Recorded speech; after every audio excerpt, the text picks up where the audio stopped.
Hello and namaste to all of you. This is Javin Chalu Singh from Department of Physiotherapy and Diagnosis from Jyoti Vidyapeeth Women's University. Today I'll be discussing with you about various casts and crystals which are found upon stool examinations.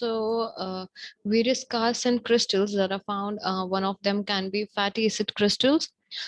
Secondly, there can be calcium oxalate crystals. Thirdly, there can be triple phosphate crystals. Next, there can be charcoal laden crystals. Then there can be hematoidin crystals, and there can be crystals of drugs. These all these crystals are specific in their shape. You need to carefully look for these crystals and decide. Depending upon the shape, you can decide whether what the crystals are depending on the features of your crystals. So charcoal little laden crystals, first of all, these are slender and pointed at both the ends, and these are hexagonal bipyramidal structures which are localized in primary granules of cytoplasm of eosinophils and basophils.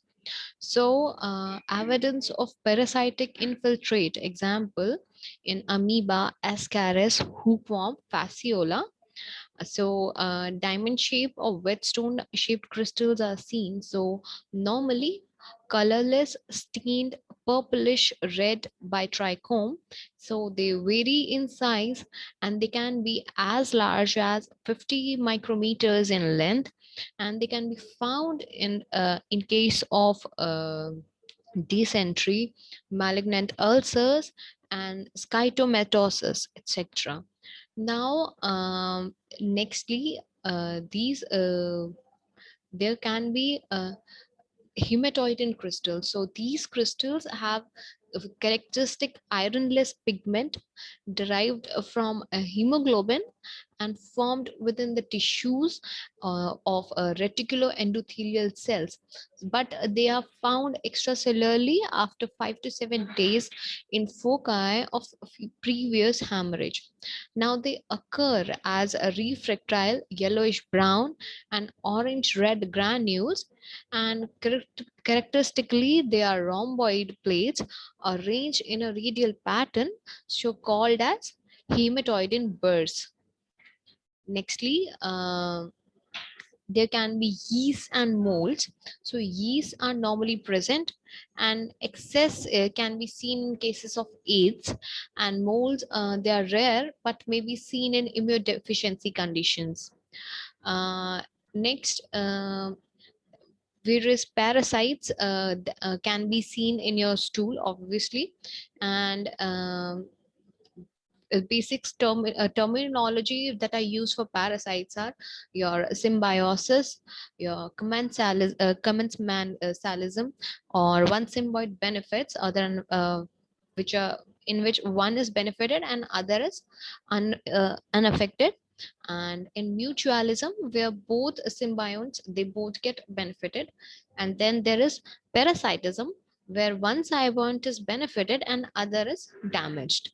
So these were the terms which can be used for parasites, and the there are 1.3 billion people infected with Ascaris, and 300 million people who are infected with schistosomiasis, and 100 million new malaria cases can be found every year. And now protozoas, uh, firstly there can be entamoeba histolytica.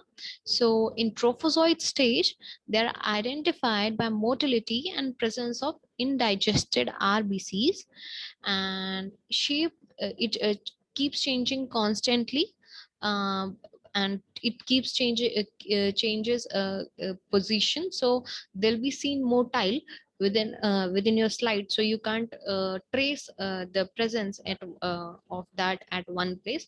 So you'll see moving parasites, of Entamoeba histolytica. So, and their size, it ranges from 18 to 40 micrometers, and average from about 20 to 20 average about 220 micrometer.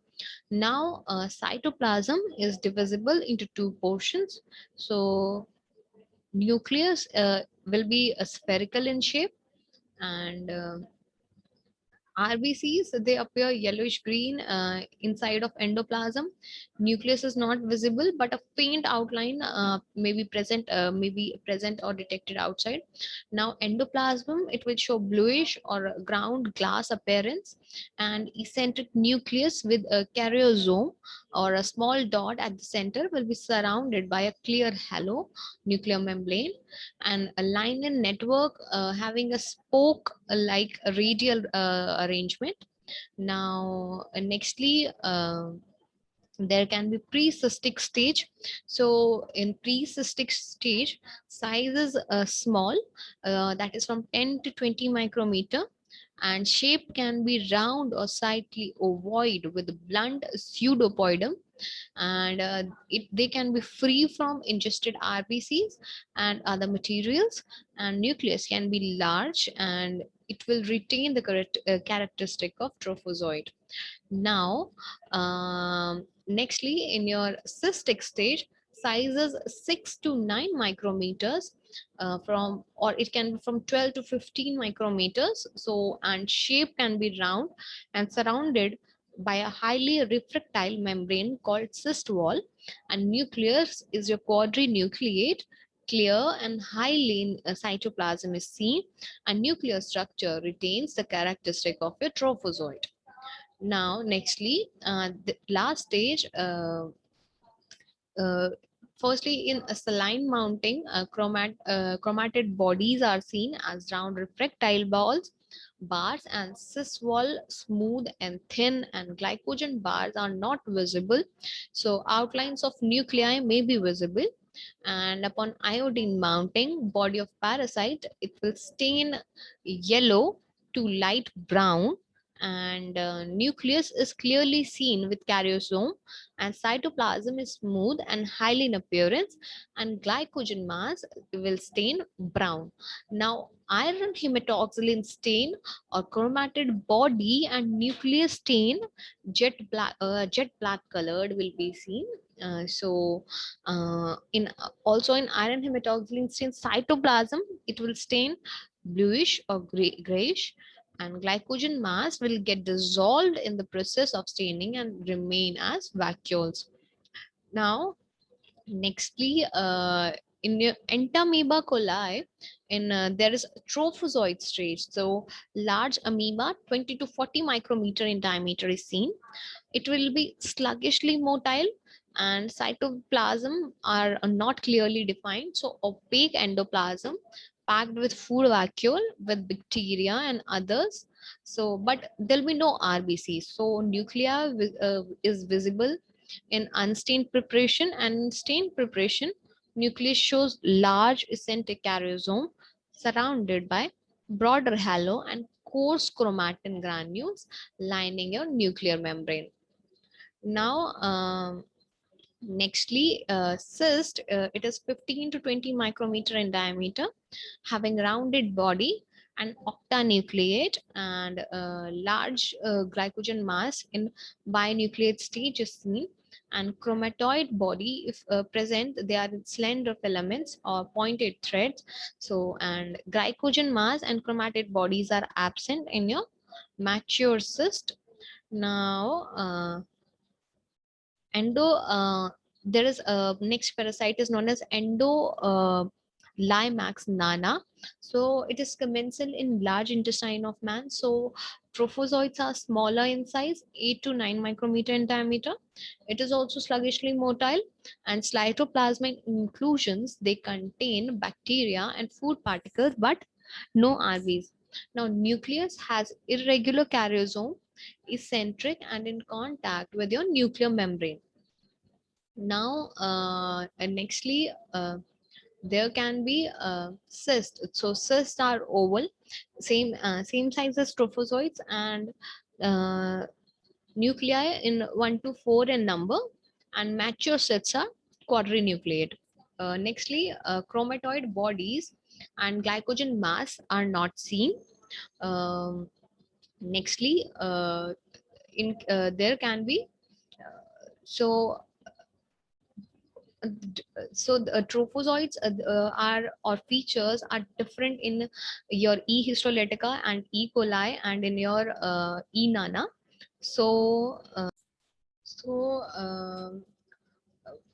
further, as a table or as a comparative study, I can tell you that E. histolytica has a size 18 into 60. E. coli has a size in micrometers, and E. coli has size 15 into 50 micrometers, and E. nana has size 6 into 12 micrometers. So, if you do the comparative study, you can always be able to differentiate among these three.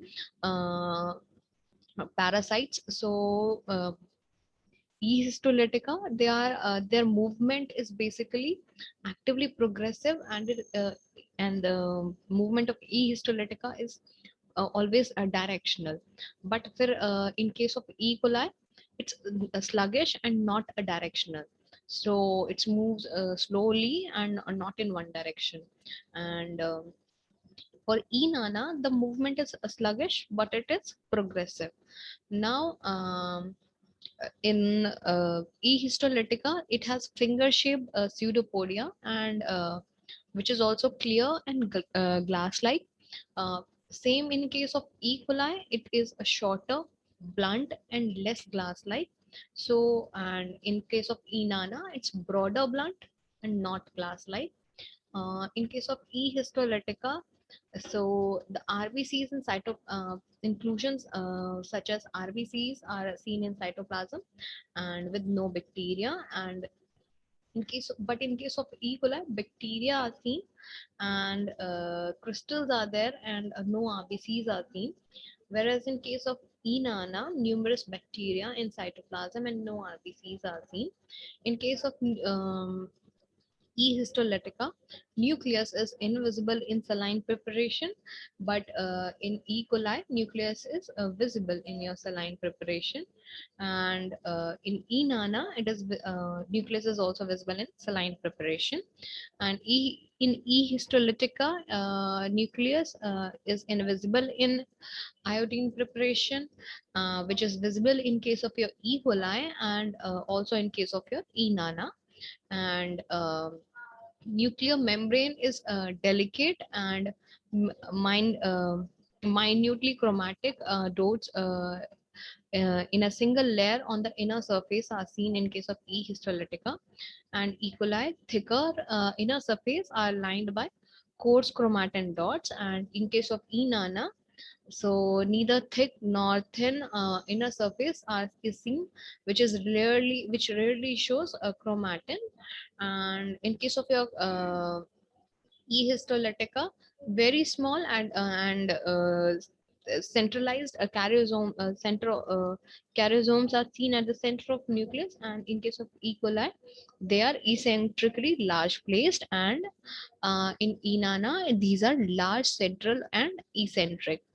Nextly, there is a difference in shape of cyst of these three. So cyst in case of histolytica is 6 to 20, an average 7 to 15 micrometer in size.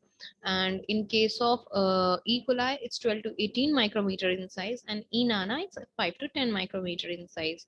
And nucleus, same in case of E. histolytica, is 1 to 4 in number. E. coli is 1 to 8 in number, and in E. nana, nucleus is 1 to 4 in number. And again, scariosome, in case of cyst of histolytica, charosome is central. In E. coli, it's eccentric, and in E. nana, it's large, eccentric, or central. Now, in E. histolytica, glycogen vacuoles are present in a uninucleate stage, and in case of E. coli, the cyst of E. coli, large and visible in binucleate stage, and in case of E. nana, it's not present. Same chromatid bodies or Chromadial bars are seen as round ends and thick in case of E. histolytica, and seen as filamentous thread and like with square or pointed ends in case of your E. coli, and not at all seen in your E. nana. Now, other and your amoebic species, which non-pathogenic amoebic species which can be seen are your Entamoeba gingivalis, your E. hartmanni, your cystoblastocystic hominis. So different types of pathogens can be seen.